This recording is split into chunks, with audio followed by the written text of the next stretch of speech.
पाप और उनके प्रायश्चित। भीष्म जी कहते हैं, राजन, संपूर्ण वेद और उपनिषदों का पारंगत विद्वान ब्राह्मण यदि यज्ञ करने वाला हो और उसका धन चोर चुरा ले गए हो अथवा वह निर्धन हो, तो राजा का कर्तव्य है कि वह उसे आचार्य की दक्षिणा देने, पितरों का श्राद्ध करने तथा अध्ययन करने के लिए धन दे। वेदवेता ब्राह्मण को चाहिए कि वह राजा के निकट अपने महत्व का वर्णन न करे। ब्राह्मण इस जगत का कर्ता, शासक, रक्षक और देवता कहलाता है, अतः उसके प्रति अमंगल सूचक एवं कटु वचन नहीं कहना चाहिए। क्षत्रिय अपने बाहुबल से, वैश्य और शूद्र धन के बल से और ब्राह्मण मंत्र तथा हवन की शक्ति से आपत्ति के समय अपनी रक्षा करे।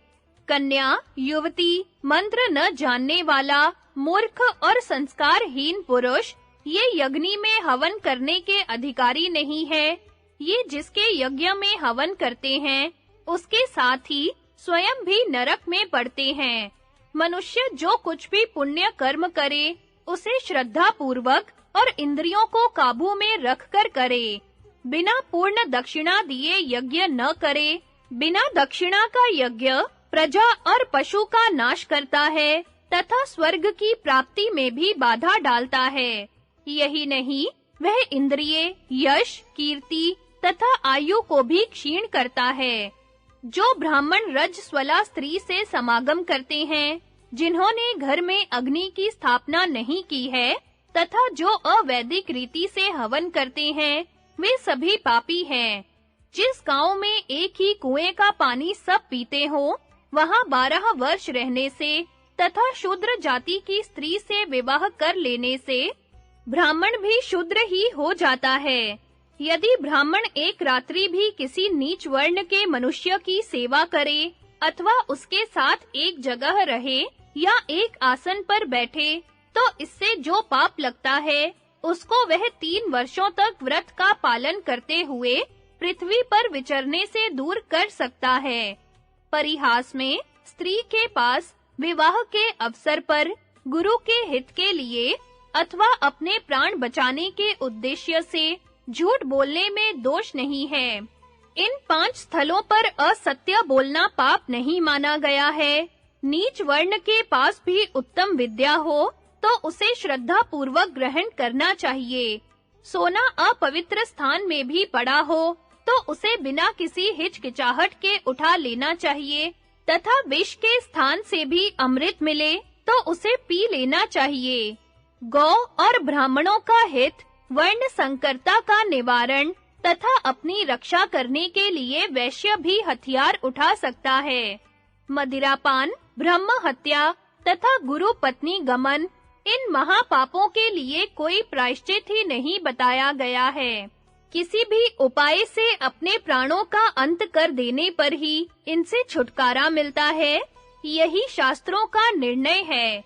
दूसरे का सोना हड़प लेना, चोरी करना और ब्राह्मण का धन छीन लेना, यह महान पाप है। शराब पीने से, अगम्या स्त्री के साथ गमन करने से, पतितों के संपर्क में रहने से और ब्राह्मणेतर होकर ब्राह्मणी के साथ समागम करने से मनुष्य शीघ्र ही पतित हो जाता है। पतित के साथ रहकर उसका यज्ञ कराने, उसे पढ़ाने अथवा उसके घर में पुत्र या पुत्री का ब्याह कर देने से मनुष्य 1 वर्ष में पतित होता है। उपर्युक्त पापों को छोड़कर शेष जितने पाप हैं, उनका प्रायश्चित बताया गया है। उसके अनुसार प्रायश्चित करके फिर पाप की आदत छोड़ देनी चाहिए। पूर्वोक्त 3 पापियों के मरने पर उनकी दाह आदि क्रिया किए बिना ही कुटुंबियों को उनके अन्न और धन पर अधिकार कर लेना चाहिए। इसमें कुछ अन्यथा विचार करने की आवश्यकता नहीं है। अपने मंत्री और गुरु ही क्यों ना हो, यदि वे पतित हो गए हों, तो धार्मिक राजा को अपने धर्म के अनुसार ही उनका परित्याग कर देना चाहिए और स्वयं अपनी शुद्धि के लिए प्रायश्चित करना चाहिए। जब तक वे प्रायश्चित करके शुद्ध न हो जाएं, तब तक उनके साथ कोई बात या विचार करना उचित नहीं है। पापी मनुष्य धर्माचरण और तप करके ही अपने पाप को नष्ट कर सकता है। चोर को यह चोर है ऐसा कह देने मात्र से चोर के बराबर पाप का भागी होना पड़ता है, और जो चोर नहीं है उसको चोर कह देने से मनुष्य को चोर के दूना पाप लगता है। कुमारी कन्या जब अपनी इच्छा से चरित्र भ्रष्ट होती है तो उसे ब्रह्म हत्या का 3 हिस्सा पाप भोगना पड़ता है, और उसके चरित्र को बिगाड़ने वाला पुरुष शेष पाप का भागी होता है। ब्राह्मण को गाली देने या उसे पटक कर मारने से बड़ा भारी पाप लगता है। 100 वर्षों तक तो उसे प्रेत की भांति भटकना पड़ता है और 1000 वर्षों तक नरक में रहना पड़ता है। इसलिए ब्राह्मण को ना गाली दें, ना मारें। ब्राह्मण के शरीर में घाव हो जाने पर उससे निकला हुआ रक्त धूल के जितने कणों को भिगोता है, चोट पहुंचाने वाला मनुष्य उतने ही वर्षों तक नरक में निवास करता है। गर्भ की हत्या करने वाला यदि युद्ध में शस्त्रों के आघात से मर जाए अथवा जलती हुई आग में कूदकर अपने को होम दे तो वह उस पाप से छूट जाता है। मदिरा पीने वाला पुरुष यदि मदिरा को खूब गर्म करके उसे पी ले और उससे मुंह जल जाने के कारण उसकी मृत्यु हो जाए तो वह उस पाप से मुक्त हो जाता है। गुरु पत्नी के साथ समागम करने वाला पापी यदि स्त्री के आकार की लोहे की प्रतिमा बनाकर उसे आग से तपा ले और उसका आलिंगन करके प्राण दे दे तो उसकी शुद्धि हो जाती है। ब्रह्म हत्या करने वाला मनुष्य उस मरे हुए ब्राह्मण की खोपड़ी लेकर अपना पाप कर्म लोगों को सुनाता रहे और 12 वर्षों तक ब्रह्मचर्य का पालन करते हुए सुबह, शाम तथा दोपहर तीनों समय स्नान और तपस्या करे, इससे उसकी शुद्धि हो जाती है। इसी तरह जो जानबूझकर गर्भिणी स्त्री की हत्या करता है, उसको 2 ब्रह्म हत्या का पाप लगता है। मदिरा पीने वाला मनुष्य मिताहारी और ब्रह्मचारी होकर पृथ्वी पर शयन करे, 3 वर्ष या इससे अधिक समय तक अग्निष्टोम यज्ञ करे, इसके बाद 1000 बैल या इतनी ही गायें ब्राह्मणों को दान दे तो वह शुद्ध हो जाता है। वैश्य की हत्या कर डालने पर 2 वर्षों तक पूर्वोक्त नियम से रहे और ब्राह्मण को 100 बैल तथा 100 गायें दान करे। शूद्र की हत्या करने वाला मनुष्य 1 वर्ष तक उक्त नियमों का पालन करके 1 बैल और 100 गायें ब्राह्मण को दान करे। कुत्ता, सुअर और गधे की हत्या करने वाला मनुष्य भी शूद्र की हत्या के समान ही प्रायश्चित करे। बिल्ली, नीलकंठ, मेंढक, कौवा, सांप और चूहा मारने पर भी पशु हत्या के समान ही पाप लगता है। अब दूसरे प्रायश्चित बतलाए जाते हैं। अनजान में कीड़े मकोड़े आदि छोटे जीवों का वध हो जाने पर उसके लिए पश्चाताप करें। अन्य उपपातकों में से प्रत्येक के लिए 1-1 वर्ष तक व्रत का आचरण करना चाहिए। श्रोत्रिय की स्त्री से व्यभिचार करने पर 3 वर्षों तक और अन्य पर स्त्रियों से संपर्क होने पर 2 वर्षों तक ब्रह्मचर्य व्रत का पालन करते हुए दिन के चौथे पहर में 1 बार भोजन करें। पराई स्त्री के साथ रहने, उठने बैठने या भ्रमण करने पर 3 दिनों तक केवल पानी पीकर रह जाएं। अग्नि में अपवित्र पदार्थ डालकर उसकी अवहेलना करने वाले मनुष्य के लिए भी यही प्रायश्चित है। जो अकारण ही पिता, माता और गुरु का परित्याग करता है, वह पतित हो जाता है। यही धर्मशास्त्रों का निर्णय है। यदि पत्नी ने व्यभिचार किया हो और विशेषतः इस काम में पकड़ी गई हो, तो उसे सिर्फ अन्न और वस्त्र दें तथा पराई स्त्री से व्यभिचार करने वाले पुरुष के लिए जो व्रत रूप प्रायश्चित बताया गया है, वही उससे भी करावें। जो अपने श्रेष्ठ पति को छोड़कर दूसरे किसी पापी से समागम करती है, उस कुलटा को चौड़े मैदान में खड़ी करके राजा कुत्तों से नोचवा डाले। इसी तरह व्यभिचारी पुरुष को लोहे की तपाई हुई खाट पर सुलाकर ऊपर से लकड़ी रखकर आग लगा दें, जिससे वह पापी उसी में जलकर खाक हो जाए। पति की अवहेलना करके पर पुरुष से व्यभिचार करने वाली स्त्रियों के लिए भी यही दंड है। यदि पापी पाप करने के बाद साल भर तक प्रायश्चित नहीं करता, तो फिर उसे दूना प्रायश्चित करना चाहिए। उसके संसर्ग में यदि कोई 2 वर्ष तक रह जाए, तो उस मनुष्य को 3 वर्षों तक पृथ्वी पर विचरना और मुनियों की भांति व्रत का पालन करते हुए भिक्षा से निर्वाह करना चाहिए। 4 वर्षों तक उसके सहवास में रहने वाले को 5 वर्षों तक उक्त नियम के साथ पृथ्वी की परिक्रमा करनी चाहिए। जो अधर्म पूर्वक अपना ब्याह कर लेता है, वह परिवेता है। अविवाहित भाई को परिवित्ती कहते हैं और वह स्त्री परिवेद्या है। ये तीनों ही पतित माने जाते हैं। इन तीनों को पृथक-पृथक अपनी शुद्धि के लिए 1 मास तक चांद्रायण या कृच्छ्र व्रत करना चाहिए।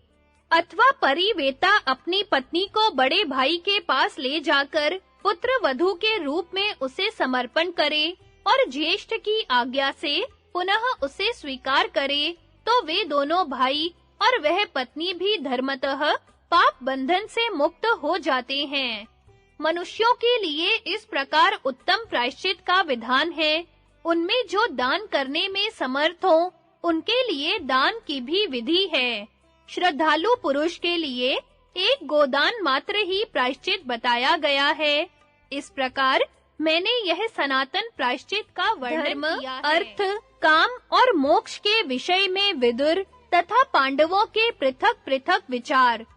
वैशंपायन जी कहते हैं, यह कहकर जब भीष्म जी चुप हो गए, तो राजा युधिष्ठिर ने घर जाकर अपने चारों भाइयों सहित विदुर जी से प्रश्न किया, धर्म, अर्थ और काम, इन तीनों में कौन उत्तम, कौन मध्यम और कौन लघु है?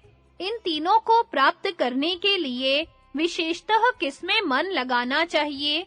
यह बात आप सब लोग अपने-अपने विश्वास के अनुसार बताइए। यह सुनकर सबसे पहले विदुर जी ने धर्मशास्त्र का स्मरण करके कहना आरंभ किया। विदुर जी बोले, बहुत से शास्त्रों का अनुशीलन तप, त्याग, श्रद्धा, यज्ञ, क्षमा, भाव शुद्धि, दया, सत्य और संयम, ये सब आत्मा की संपत्ति है। युधिष्ठिर, तुम इन्हीं को प्राप्त करो। धर्म से ही ऋषियों ने संसार समुद्र को पार किया है। धर्म के आधार पर संपूर्ण लोक टिके हुए हैं। धर्म से ही देवताओं की उन्नति हुई है और धर्म में ही अर्थ की भी स्थिति है। मनीषी विद्वान धर्म को उत्तम, अर्थ को मध्यम और काम को लघु बताते हैं। अतः मन को वश में रखकर धर्म को ही अपना प्रधान ध्येय बनाना चाहिए और संपूर्ण प्राणियों के साथ वैसा ही बर्ताव करना चाहिए जैसा हम अपने लिए चाहते हैं। विदुर जी की बात समाप्त होने पर अर्जुन ने कहा, राजन, यह कर्म भूमि है। यहाँ जीविका के साधनभूत कर्मों की ही प्रशंसा होती है। खेती, व्यापार, गोपालन तथा भांति-भांति के शिल्प, ये सब अर्थ प्राप्ति के ही साधन हैं। अर्थ ही समस्त कर्मों की मर्यादा है। अर्थ के बिना धर्म और काम भी सिद्ध नहीं होते। धनवान मनुष्य धन के द्वारा उत्तम धर्म का पालन और दुर्लभ कामनाओं की प्राप्ति भी कर सकता है। सब प्रकार के संग्रह से रहित, संकोचशील, शांत एवं गेरुआ वस्त्र पहने, दाढ़ी मूंछ बढ़ाए विद्वान पुरुष भी धन की अभिलाषा करते पाए जाते हैं। कई ऐसे हैं जो स्वर्ग के इच्छुक हैं और कुल परंपरागत नियमों का पालन करते हुए अपने-अपने वर्ण तथा आश्रम के धर्मों का अनुष्ठान कर रहे हैं, फिर भी उन्हें धन की चाह बनी हुई है। धनवान वही है जो अपने भृत्यों को उत्तम भोग और शत्रुओं को दंड देकर उन्हें वश में रखता है। महाराज, मेरा तो यही मत है। अब आप नकुल और सहदेव की बातें सुने। ये दोनों भी कुछ कहने को उत्कंठित हैं। तदनंतर धर्म और अर्थ के ज्ञाता माद्री कुमार नकुल तथा सहदेव कहने लगे, राजन, मनुष्य को बैठते, सोते, उठते और चलते फिरते समय भी छोटे बड़े हर तरह के उपायों से दृढ़ता पूर्वक धन कमाने का उद्योग करना चाहिए। धन दुर्लभ और अत्यंत प्रिय वस्तु है। इसकी प्राप्ति हो जाने पर मनुष्य संसार में अपनी संपूर्ण कामनाएं पूर्ण कर सकता है। धर्म युक्त अर्थ और अर्थ युक्त धर्म ये अमृत के समान लाभदायक है। इसलिए हम धर्म और अर्थ दोनों को आदर देते हैं। निर्धन मनुष्य की कामना नहीं पूर्ण हो सकती और धर्महीन मनुष्य को धन भी कैसे मिल सकता है। अतः पहले धर्म का आचरण और फिर धर्म के अनुसार अर्थ का संग्रह करें। इसके बाद कामनाओं का सेवन करना चाहिए। इस प्रकार त्रिवर्ग का संग्रह करने से मनुष्य सफल मनोरथ होता है। यह कहकर नकुल और सहदेव चुप हो गए। तब भीमसेन ने इस तरह कहना आरंभ किया। धर्मराज, जिसके भीतर कामना नहीं है, उसे ना धन कमाने की इच्छा होती है, ना धर्म करने की। कामना के बिना तो कोई काम भी नहीं चाहता। इसलिए त्रिवर्ग में काम ही सबसे बढ़कर है। कोई ना कोई कामना रखकर ही ऋषि लोग कठोर तपस्या में संलग्न होते हैं। फल, मूल और पत्ते चबाकर, वायु पीकर सावधानी के साथ संयम करते हैं। कामना से ही लोग वेदों का स्वाध्याय करते, श्राद्ध यज्ञ आदि क्रियाओं में प्रवृत्त होते तथा दान देते और प्रतिग्रह स्वीकार करते हैं। बनिए, किसान, ग्वाले, कारीगर और शिल्पकार तथा देवता संबंधी कार्य करने वाले लोग भी कामना से ही अपने-अपने धंधों में लगते हैं। सारा कार्य ही कामना से व्याप्त है। अतः धर्म, अर्थ और काम तीनों का एक ही साथ सेवन करना चाहिए। जो इनमें से एक को ही स्वीकार करता है, वह अधम है। दो का आश्रय लेने वाला मध्यम है और जो तीनों के सेवन में संलग्न है, वह मनुष्य उत्तम है। यों कहकर भीमसेन जब चुप हो गए, तो युधिष्ठिर बोले, इसमें संदेह नहीं कि आप लोगों ने धर्मशास्त्रों के सिद्धांतों को समझा है और प्रमाणों का भी ज्ञान प्राप्त किया है। मेरे पूछने पर आपने जो विचार प्रकट किए, वे सब मैंने सुन लिए। अब मेरी बात भी सुनिए। जो ना पाप में लगा हो, ना पुण्य में, ना अर्थोपार्जन में प्रवृत्त हो, ना धर्म या काम के सेवन में, जिसकी दृष्टि में मिट्टी का ढेला और सोना एक समान हो, वह सब प्रकार के दोषों से रहित मनुष्य दुख और सुख देने वाली सिद्धियों से सदा के लिए मुक्त हो जाता है। स्वयं भू भगवान ब्रह्मा जी का कहना है कि जिसके मन में आसक्ति है, उसकी कभी मुक्ति नहीं होती। किंतु जो धर्म, अर्थ और काम इस त्रिवर्ग से रहित है, वही दुर्लभ पुरुषार्थ को प्राप्त करता है। इसलिए गूढ़ तत्व का ज्ञान ही संसार का हित करने वाला है। वैशंपायन जी कहते हैं, राजा युधिष्ठिर की कही हुई बात बड़ी ही उत्तम, युक्ति युक्त और मन में बैठने वाली थी। उसे सुनकर सब राजाओं को बड़ी प्रसन्नता हुई। सबने हर्ष ध्वनि की और उन्हें हाथ जोड़कर प्रणाम किया। फिर वे उनके वचनों की प्रशंसा करने लगे। महामना युधिष्ठिर ने भी उन राजाओं की प्रशंसा की और पुनः गंगानंदन भीष्म जी के पास आकर उनसे धर्म के विषय में प्रश्न किया। मित्र बनाने और न बनाने योग्य पुरुषों के लक्षण तथा कृतघ्न गौतम की कथा। युधिष्ठिर ने पूछा, पितामह, सौम्य स्वभाव के मनुष्य कैसे होते हैं? किनके साथ प्रेम करना उत्तम होता है? भविष्य और वर्तमान में भी कौन से मनुष्य उपकार करने में समर्थ होते हैं? यह सब बताने की कृपा कीजिए। भीष्म जी ने कहा, युधिष्ठिर, किनके साथ संधि करनी चाहिए और किनके साथ नहीं, यह बात मैं तुम्हें ठीक-ठीक बता रहा हूँ, ध्यान देकर सुनो। जो लोभी, क्रूर, धर्म त्यागी, कपटी, शठ, शूद्र, पापी, सब पर संदेह करने वाला, आलसी, दीर्घसूत्री, कुटिल, निंदित, गुरु स्त्री से व्यभिचार करने वाला, संकट के समय साथ छोड़कर चल देने वाला, दुरात्मा, निर्लज, नास्तिक, वेदों की निंदा करने वाला, झूठा, सबके द्वेष का पात्र, चुगलखोर, पापपूर्ण विचार रखने वाला, धूर्त मित्रों की बुराई करने वाला, दूसरों का धन लेने की इच्छा रखने वाला, बेमौके क्रोध करने वाला, चंचल चित्त, अकस्मात वैर बांध लेने वाला, अपना काम बनाने के लिए ही मित्रों से मेल रखने वाला, वास्तव में मित्रों का द्वेषी, मुंह से मित्रता की बात करके भीतर से शत्रु भाव रखने वाला, टेढ़ी नजर से देखने वाला, शराबी, द्वेषी, क्रोधी, निर्दयी, दूसरों को कष्ट देने वाला, मित्रद्रोही, प्राणियों की हिंसा करने वाला, कृतघ्न तथा नीच हो, उसके साथ कभी संधि के योग्य पुरुषों को बता रहा हूँ, सुनो। जो कुलीन, बोलने में पटु, ज्ञान विज्ञान में कुशल, रूपवान, गुणवान, लोभहीन, काम करने से कभी ना थकने वाले, कृतज्ञ, सर्वज्ञ, मधुर स्वभाव वाले, सत्य प्रतिज्ञ तथा जितेंद्रिय हो, उन्हीं लोगों को राजा अपना मित्र बनावे।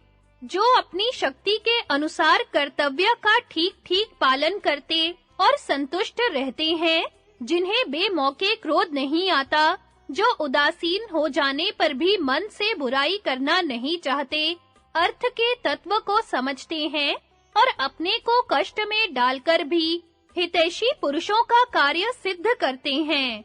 जैसे रंगा हुआ ऊनी कपड़ा अपना रंग नहीं छोड़ता, उसी प्रकार जो मित्रों की ओर से विरक्त नहीं होते, जो सबके विश्वास पात्र और धर्मानुरागी हैं, जिनकी दृष्टि में मिट्टी का ढेला और सोना एक से हैं, तथा जो सदा अपने स्वामी का काम बनाने में लगे रहते हैं, ऐसे उत्तम पुरुषों के साथ जो राजा संधि करता है, उसका राज्य उसी तरह बढ़ता है जैसे चंद्रमा की चांदनी।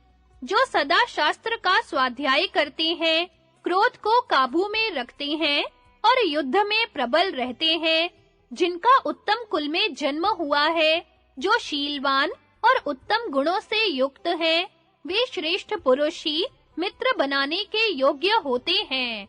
जिन्हें मैंने दोष युक्त बताया है, उनमें से कई तो बहुत ही नीच, कृतघ्न और मित्र की हत्या कर डालने वाले होते हैं। ऐसे दुराचारियों को सदा अपने से दूर ही रखना चाहिए, यही सबका मत है। युधिष्ठिर ने पूछा, पितामह, आपने जिसे मित्रद्रोही और कृतघ्न कहा है, उसकी पहचान क्या है, यह मुझे बताइए।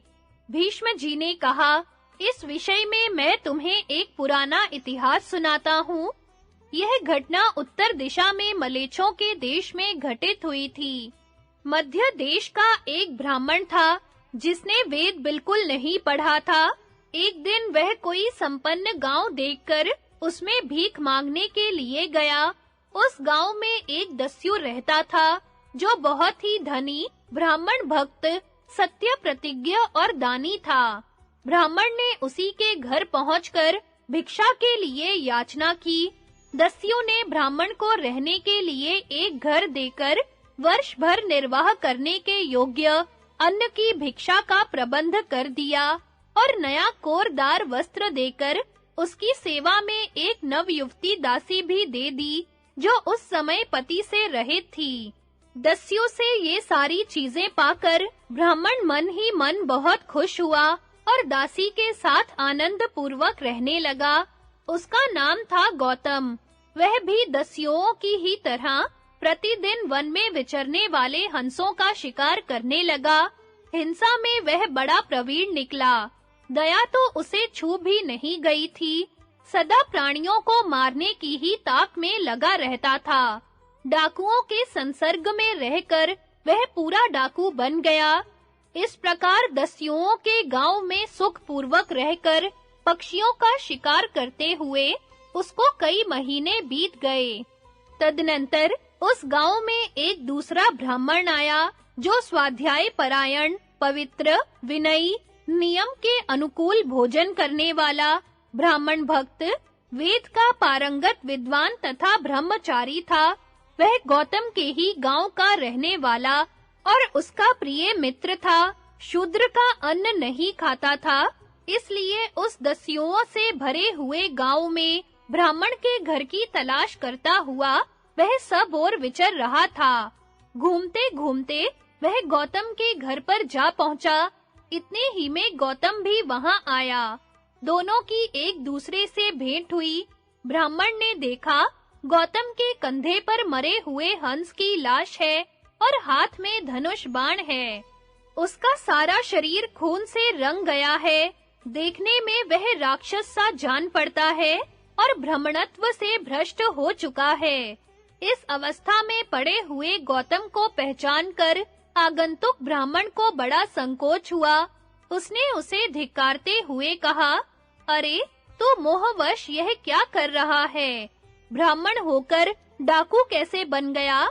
जरा अपने पूर्वजों को तो याद कर, उनकी कितनी ख्याति थी। वे कैसे वेदों के पारगामी विद्वान थे और तू उन्हीं के वंश में पैदा होकर ऐसा कुल कलंक निकला। अब भी तो अपने को पहचान।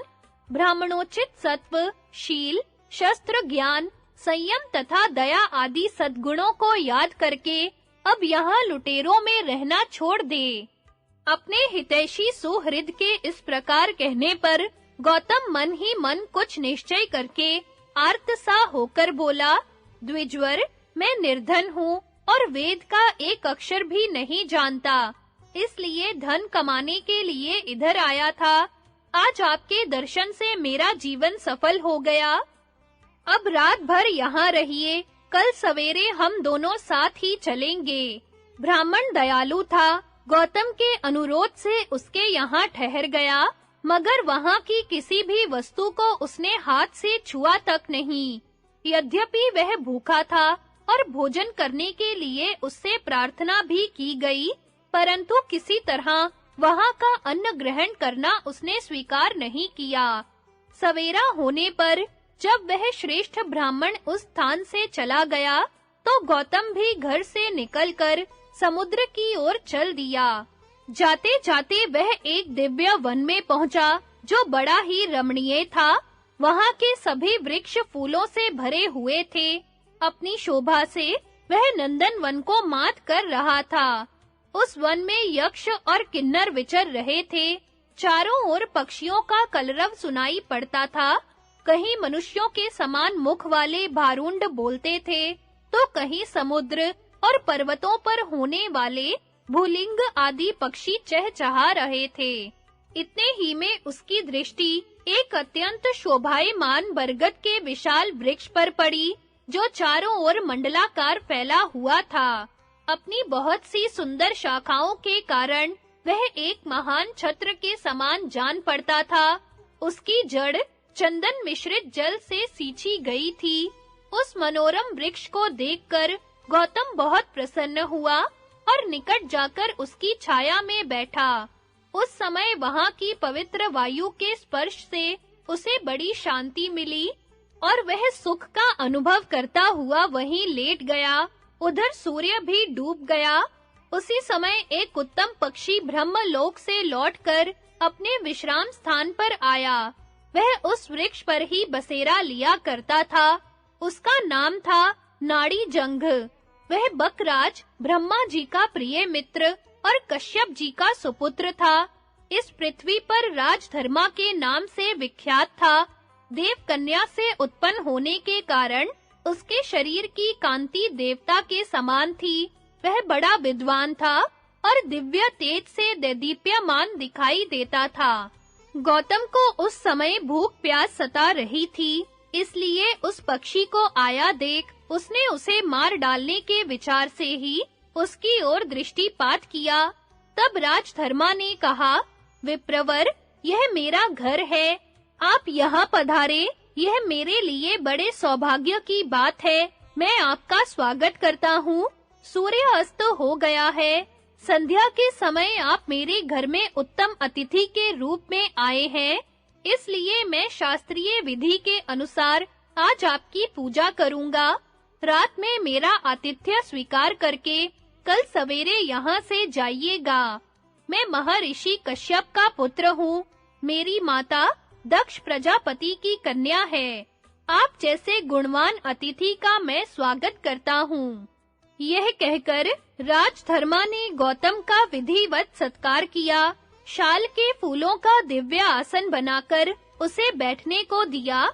बड़ी-बड़ी मछलियां लाकर रख दी और उन्हें पकाने के लिए आग प्रज्वलित कर दी।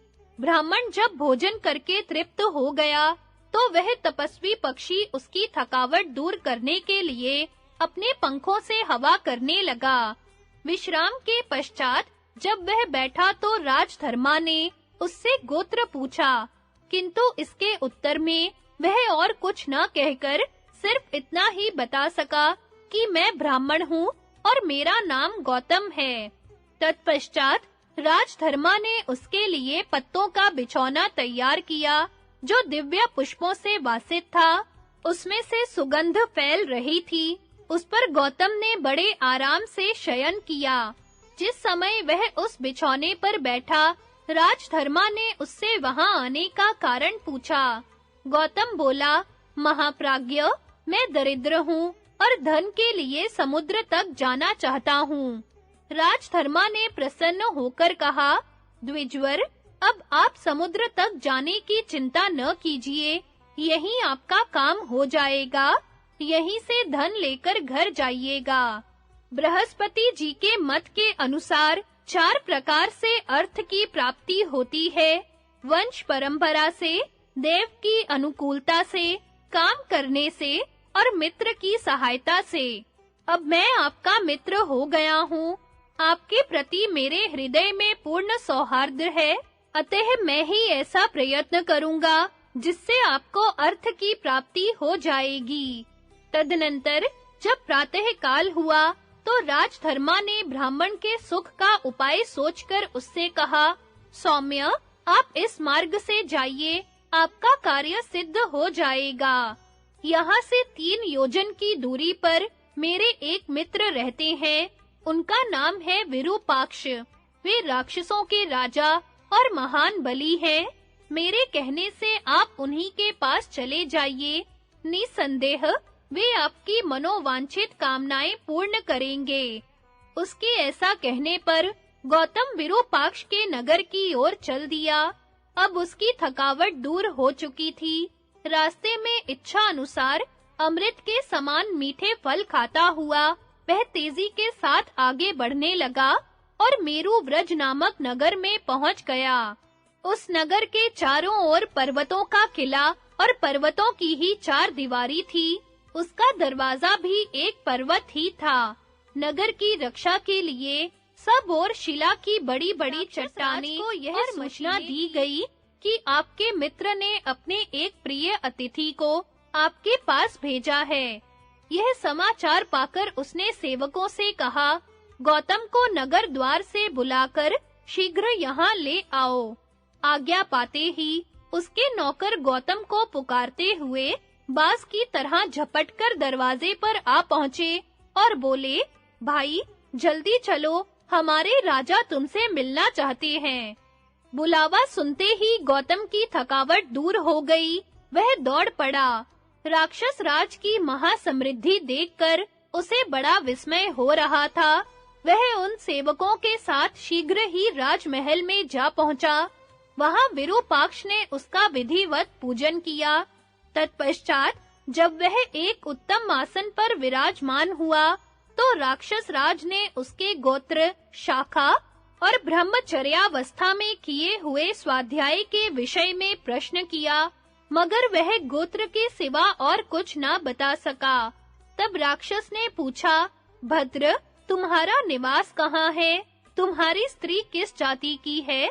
यह सब ठीक-ठीक बताओ, डरो मत। गौतम बोला, मेरा जन्म तो हुआ है मध्य देश में, मगर मैं भीलों के घर में रहता हूँ। मेरी स्त्री भी शूद्र जाति की है और मुझसे पहले दूसरे की पत्नी रह चुकी है। यह बात मैं आपसे सत्य ही कहता हूँ। यह सुनकर राक्षस राज मन ही मन सोचने लगा, अब यह किस तरह काम करना चाहिए। यह जन्म से ब्राह्मण और महात्मा राजधर्मा का सुहृद है। उन्होंने ही इसे मेरे पास भेजा है, अतः उनका प्रिय कार्य अवश्य करूंगा। आज कार्तिक की पूर्णिमा है। आज के दिन मेरे यहाँ हजारों ब्राह्मण भोजन करेंगे। उनके साथ इसे भी भोजन कराकर धन देना चाहिए। तदनंतर भोजन के समय हजारों विद्वान ब्राह्मण स्नान करके रेशमी वस्त्र धारण किए हुए वहां आ पहुंचे। राक्षस राज की आज्ञा से सेवकों ने जमीन पर कुशाओं के सुंदर आसन बिछा दिए। जब ब्राह्मण उन पर विराजमान हो गए, तो राजा विरूपाक्ष ने तिल, कुश और जल लेकर उनका विधिवत पूजन किया। उनमें विश्वे देवों, पितरों तथा अग्नि देव की भावना करके उसने सबको चंदन लगाया और फूल की मालाएं पहनाई।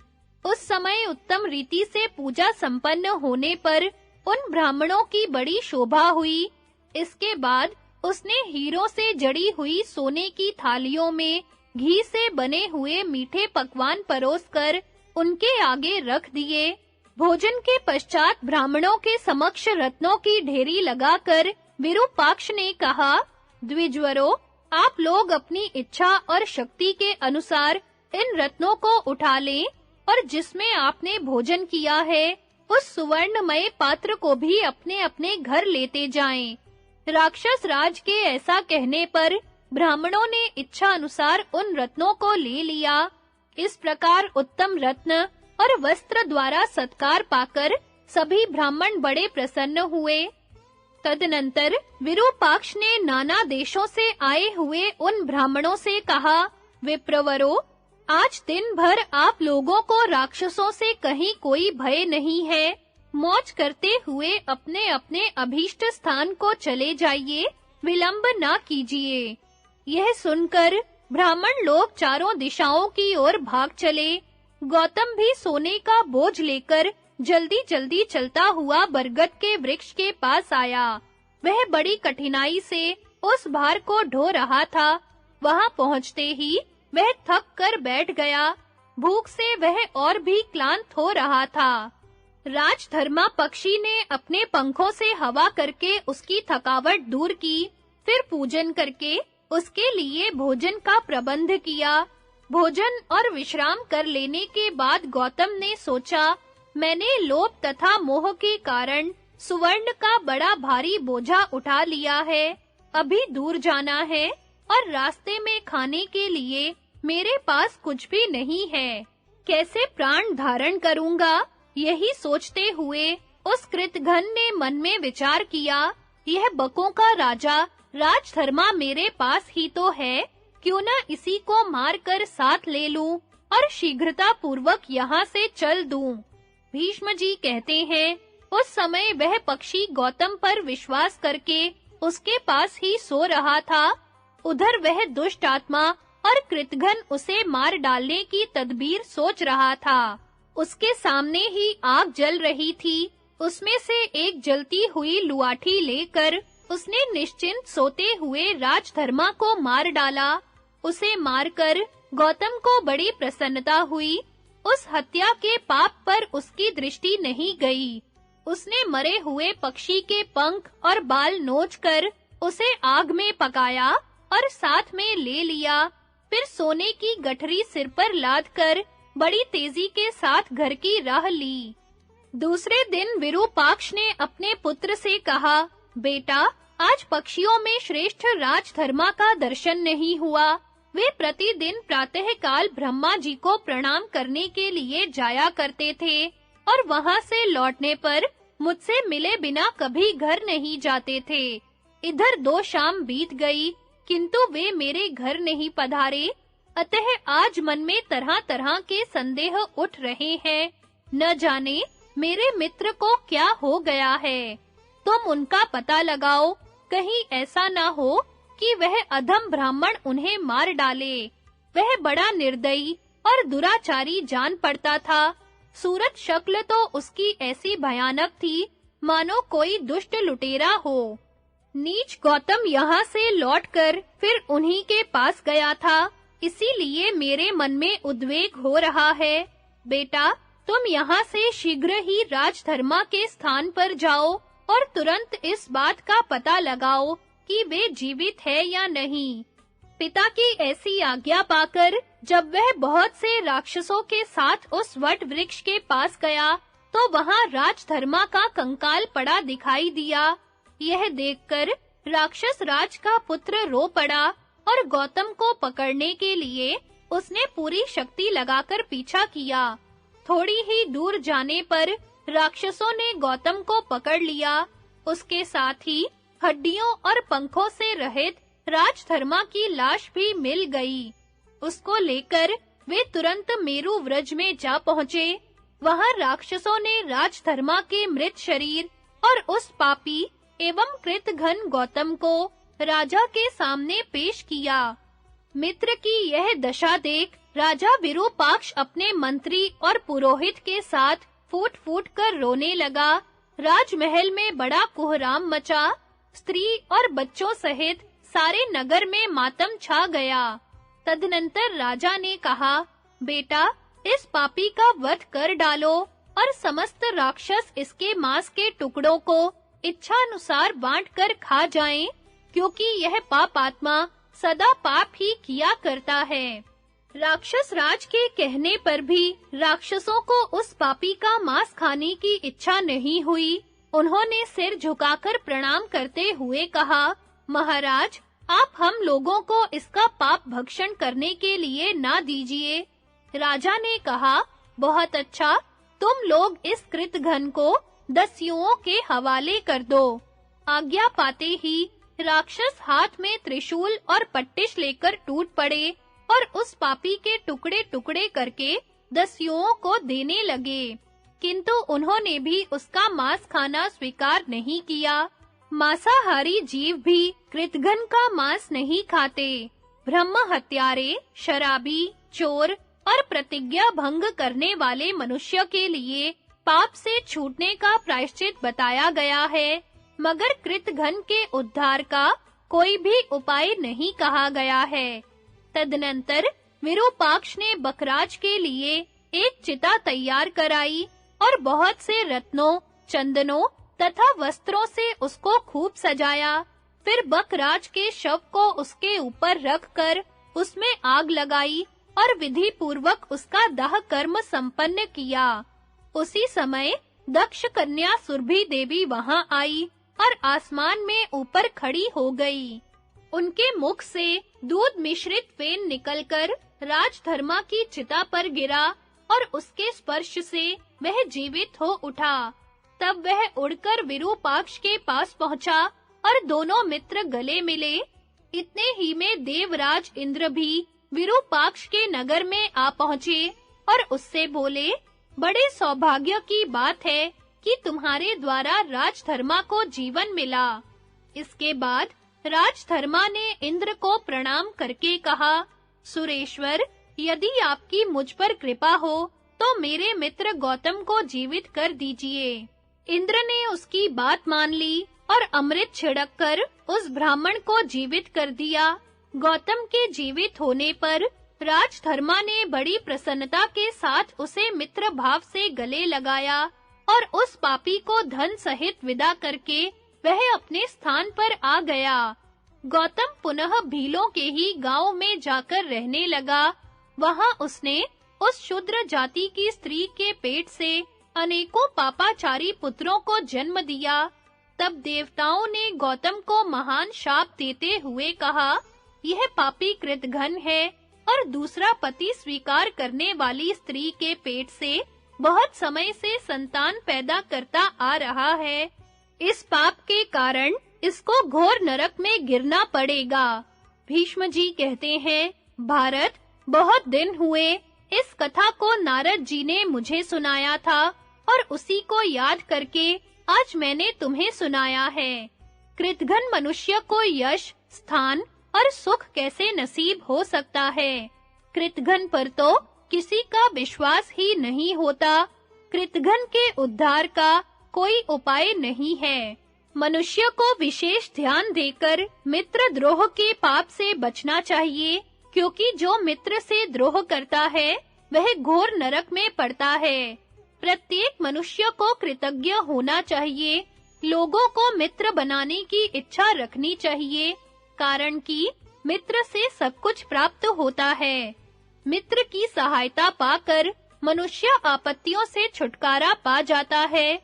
इसलिए बुद्धिमान मनुष्य को मित्रों का सत्कार और पूजन करना चाहिए।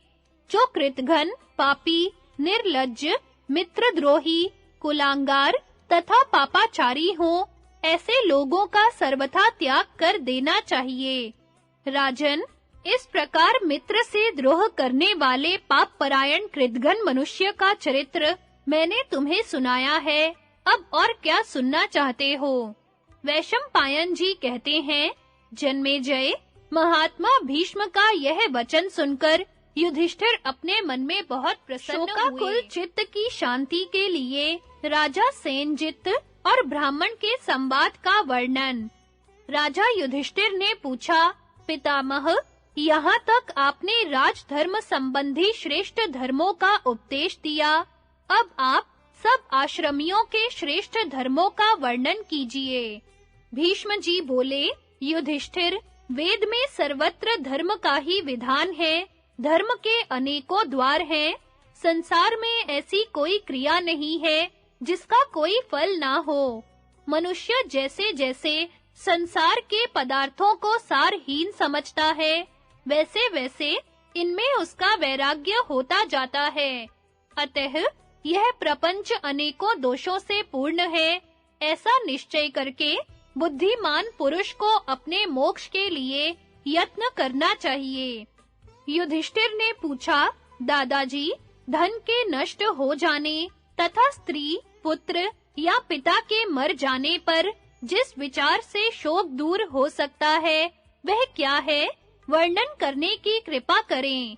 भीष्म जी बोले, बेटा, जब धन नष्ट हो अथवा स्त्री, पुत्र या पिता की मृत्यु हो जाए, तो ओह, संसार कैसा दुखमय है, यह सोचकर शोक को दूर करने का प्रयत्न करें। इस विषय में उदाहरण रूप से यह पुरातन इतिहास प्रसिद्ध है। पहले सेनजित नाम का एक राजा था।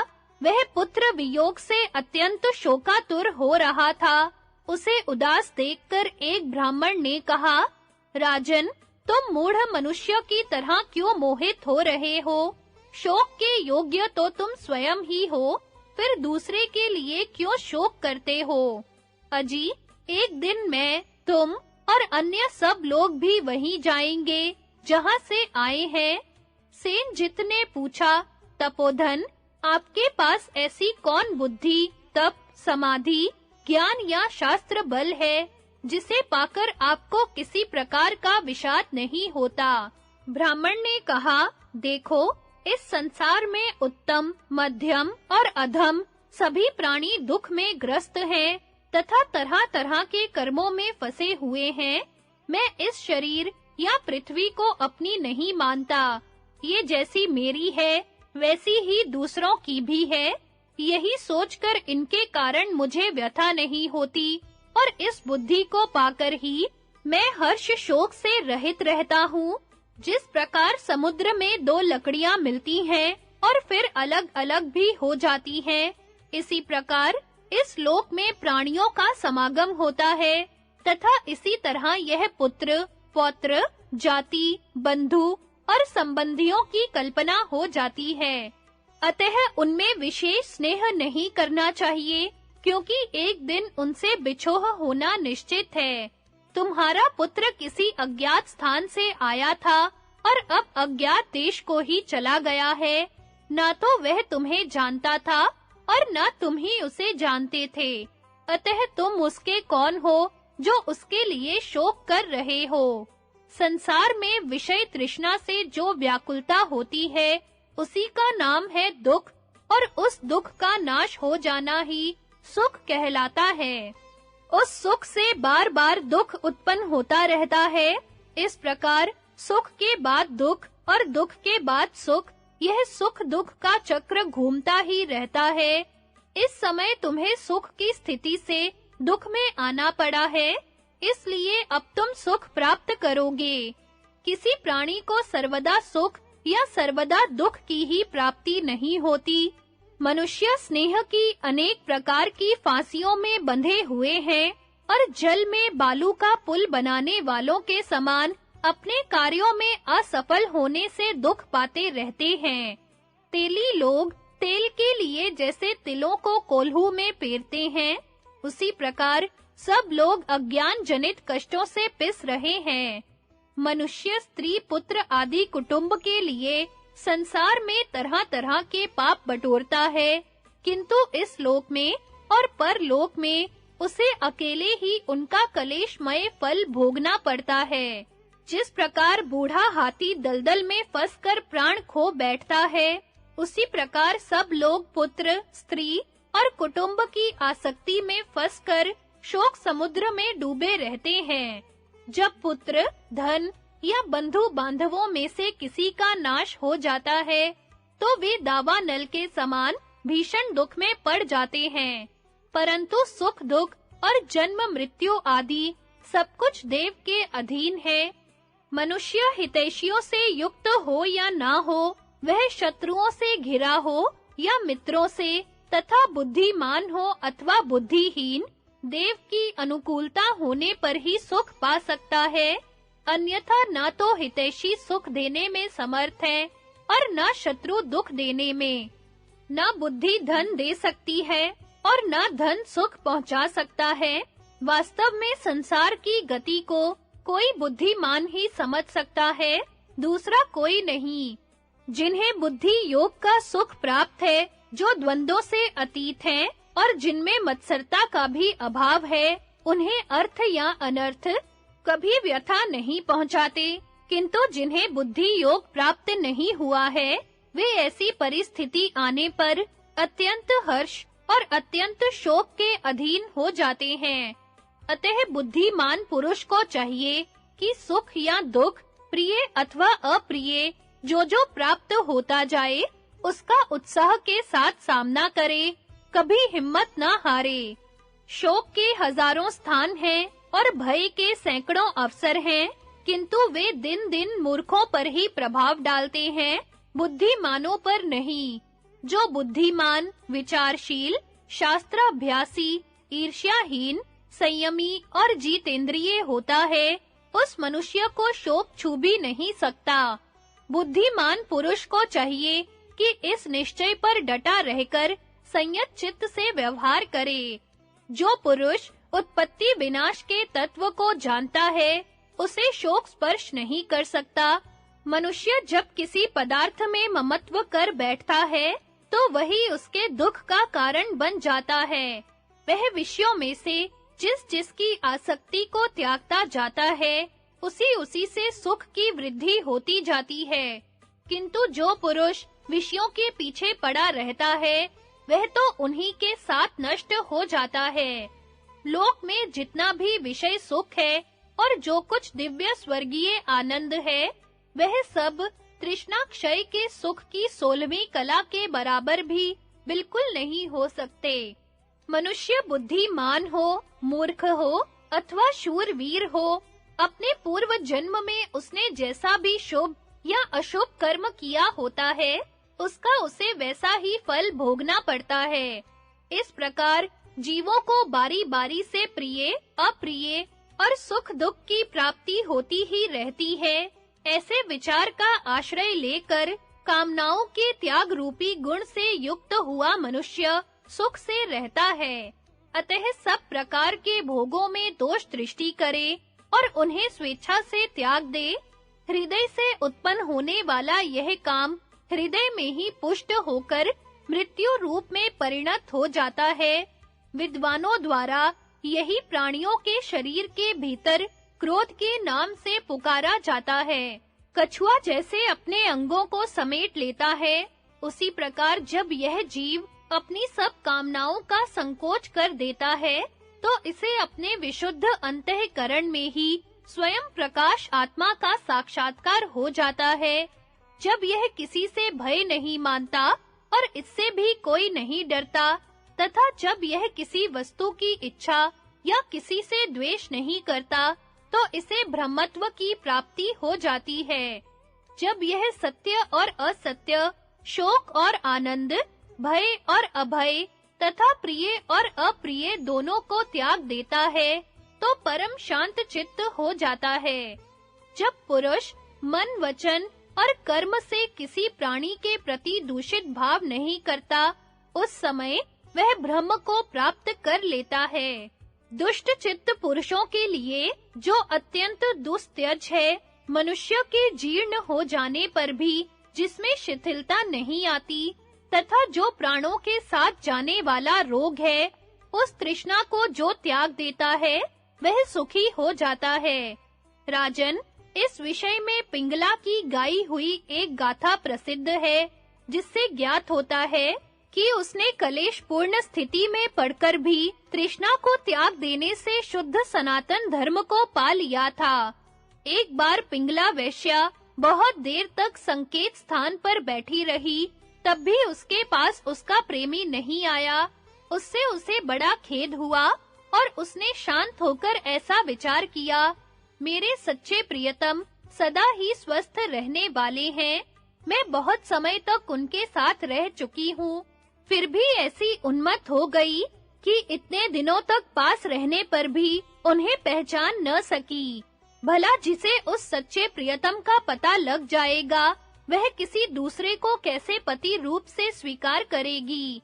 अब मैं भी मोह निद्रा से जाग गई हूँ। आज से मैंने सब कामनाओं को तिलांजलि दी। अब भोगों का रूप धारण करके ये नरक रूपी धूर्त मनुष्य मुझे धोखा नहीं दे सकेंगे। देववश पूर्ण पुण्य का उदय होने पर अनर्थ भी अर्थ रूप हो जाता है। इसी से आज निराशा ने मुझे जितेंद्रिय बना दिया है। वास्तव में जिसे किसी प्रकार की आशा नहीं है, वही सुख की नींद सो सकता है। आशा न रखने में ही सबसे बड़ा आनंद है। देखो, आशा को निराशा में परिणत करके ही आज पिंगला आनंद से सो रही है। भीष्म जी कहते हैं, राजन, ब्राह्मण ने जब ये तथा और भी ऐसी ही युक्ति युक्त बातें कही, तो राजा सेनजित्त का शोक दूर होकर चित्त ठिकाने पर आ गया और वह प्रसन्न होकर आनंद से जीवन बिताने लगा।